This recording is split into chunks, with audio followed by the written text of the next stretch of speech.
Ben bu kızı sevirəm. Kız da beni sevir. İndi ben ne cürə bundan ayrılırım? Ben bu kızı sevirəm, kız da beni sevir. İndi ben nece bundan ayrılım? Ben bu kızı sevirəm, kız da beni sevir. O kızı sevirdim deliler kimi, kız beni sevirdi lap Leyli kimi. Ben o kızı sevirdim, kızdaki beni. Ben o kızı sevirdim, kızdaki beni.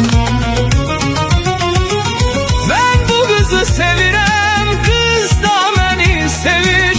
İndi ben nece bundan ayrılım?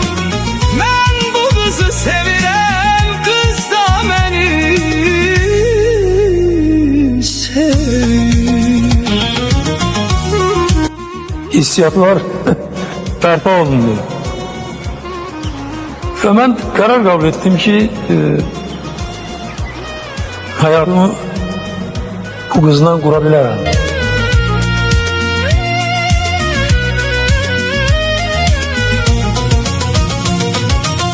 Bir kız sataştı gözüme, sonra tanış olduk. Tanışlığımız kısa oldu ama yüreğime doldu. Onun sevgisi, bu da bana onu daha yakın hissettirdi. Garip hisler bağladı beni ona. İçim doldu, derinleşti. O kızı sevirdim deliler kimi. Kız beni sevirdi lap Leyli kimi. Ben o kızı sevirdim, kızdaki beni. Kızdaki beni.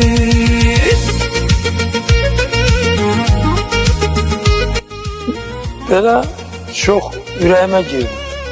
Sonra isə dərhal Leningrad'a okumaya gittim. Tanışlığımız kısa olsa da onun hakkında çok şey öğrendim. Ben de her defa daha çok bağlandım, yine sevdim.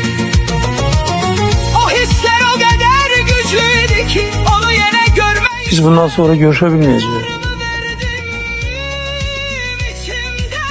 Geldi görüşen ki bana dedi ki görsenir ki de artık biz bundan sonra görüşebilmeyeceğiz. Ben dedim ne için? Dedi sen bilirsen ki benim atamı işten çıkardılar. Sen ise böyle bir organda işleyirsen görsenir ki bizim bundan sonra da alakalarımız mümkün değil. Ben buna itiraz ettim. Dedim ki bizim münasebetlerimiz kimin orada işlemesinde nasıl değil. Ne senin atan ne benim.